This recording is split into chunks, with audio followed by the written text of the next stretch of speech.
ನೀವೆಲ್ಲರೂ ಒಂದೇ ಬಾಸ್ಕೆಟಲ್ಲಿ ಹಾಕ್ತಾ ಇದ್ದೀರಿ ಅಂತ. ಕೆಲವರು ಪಾಕಿಸ್ತಾನ ಜಿಂದಾಬಾದ್ ಅಂತಾರೆ, ಅದರ ಬಗ್ಗೆ ನೋ ಡೌಟು. ಕೆಲವರು ಈ ನೆಲಕ್ಕೆ ಇದೇ ನೆಲದಲ್ಲಿ ಬಾಂಬ್ ಇಡೋದ್ರ ಬಗ್ಗೆ ನಾವು ಭಾರತೀಯ ಮುಸಲ್ಮಾನರನ್ನ ಯಾವತ್ತೂ ಕೂಡ ಗೌರವಿಸ್ತೀವಿ. ಓಕೆ, ಭಾರತೀಯ ಮುಸಲ್ಮಾನರನ್ನ ಯಾವತ್ತೂ ಕೂಡ ಗೌರವಿಸ್ತೀವಿ, ಆದರೆ ಭಾರತದಲ್ಲಿರೋ ಮುಸಲ್ಮಾನರನ್ನ ಅಲ್ಲ. ಏನು ವ್ಯತ್ಯಾಸ? ನಿಮಗೆ ಇದರ ವ್ಯತ್ಯಾಸವನ್ನು ನಾನು ಹೇಳ್ಕೊಡ್ಬೇಕಾ, ಅಥವಾ ಇಲ್ಲಿ ಕುಳಿತಿರ್ತಕ್ಕಂಥ ಜನರಿಗೆ ಅದರ ಅರ್ಥವನ್ನು ನಾನು ಹೇಳಬೇಕಾ? ಭಾರತೀಯ ಮುಸಲ್ಮಾನರನ್ನ ಖಂಡಿತವಾಗಿ ನಾವು ಗೌರವಿಸ್ತೀವಿ. ಇವತ್ತು ಅಬ್ದುಲ್ ಕಲಾಂ ನಾವು ಗೌರವಿಸ್ತೀವಿ, ಅಶ್ಫಾಕುಲ್ಲಾ ಇವತ್ತು ನಾವು ಅವರನ್ನು ಗೌರವಿಸ್ತೀವಿ. ಯಾಕೆ? ಈ ನೆಲಕ್ಕೋಸ್ಕರ, ಈ ಮಣ್ಣಿಗೋಸ್ಕರ ಅವರು ಕೆಲಸ ಮಾಡಿರ್ತಕ್ಕಂಥ ಜನ. ಆದರೆ ಈ ನೆಲದ ಊಟ ಮಾಡಿ, ಈ ನೆಲದ ನೀರನ್ನು ಕುಡಿದು ಈ ನೆಲಕ್ಕೆ ದ್ರೋಹ ಬಗೆತಕ್ಕಂಥವ್ರನ್ನ ಅವರನ್ನು ಭಾರತೀಯ ಮುಸಲ್ಮಾನರು ಅಂತ ನಾವು ಪರಿಗಣಿಸೋದೇನಿಲ್ಲ. ಭಾರತದಲ್ಲಿರೋ ಮುಸಲ್ಮಾನರು, ಅಂದರೆ ಈ ದೇಶದ ಮುಸಲ್ಮಾನರು ತಾವು ಭಾರತೀಯರು ಹೌದು ಅಲ್ವೋ ಅನ್ನೋ ಸರ್ಟಿಫಿಕೇಟ್ ನಿಮ್ಮ ಹತ್ರ ತಗೋಬೇಕಾ? ಪ್ರೂವ್ ಮಾಡಲಿ, ನನಗೆ ಬೇಡ, ನನಗೆ ಅವಶ್ಯಕತೆ ಇಲ್ಲ.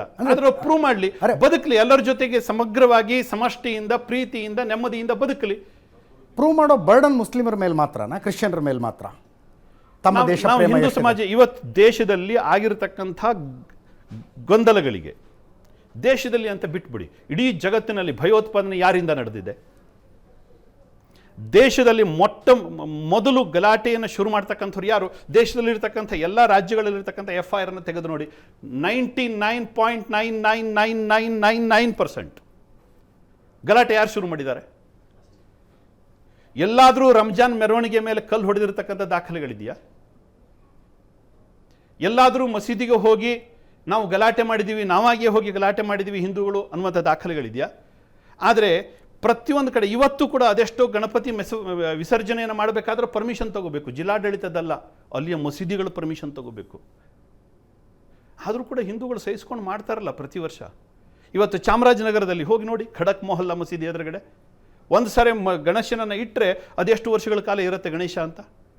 ಜಿಲ್ಲಾಡಳಿತ ಕೊಡೋದಿಲ್ಲ ಅಂತಲ್ಲ ಪರ್ಮಿಷನನ್ನು. ಮುಸಲ್ಮಾನರು ಪರ್ಮಿಷನ್ ಕೊಟ್ಟಾಗ ಅಲ್ಲಿ ಮೆರವಣಿಗೆ ಮಾಡಬೇಕಾಗತ್ತೆ. ನಿಮ್ಮ ದೇಶದಲ್ಲಿ ಎಲ್ಲಾದರೂ ಒಂದು ಕಡೆ ತೋರಿಸ್ರಿ, ನನಗೆ ಒಂದು ಉದಾಹರಣೆ ತೋರಿಸ್ರಿ, ರಂಜಾನ್ ಮೆರವಣಿಗೆ ಮೇಲೆ ಹಿಂದೂಗಳು ಕಲ್ಲೆಸೆದಿದ್ದಾರೆ ಅಂತ.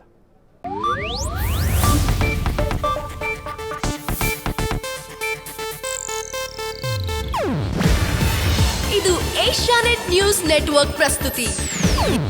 ನೀವು ನೋಡ್ತಿದ್ದೀರಾ ಏಷ್ಯಾನೆಟ್ ಸುವರ್ಣ ನ್ಯೂಸ್.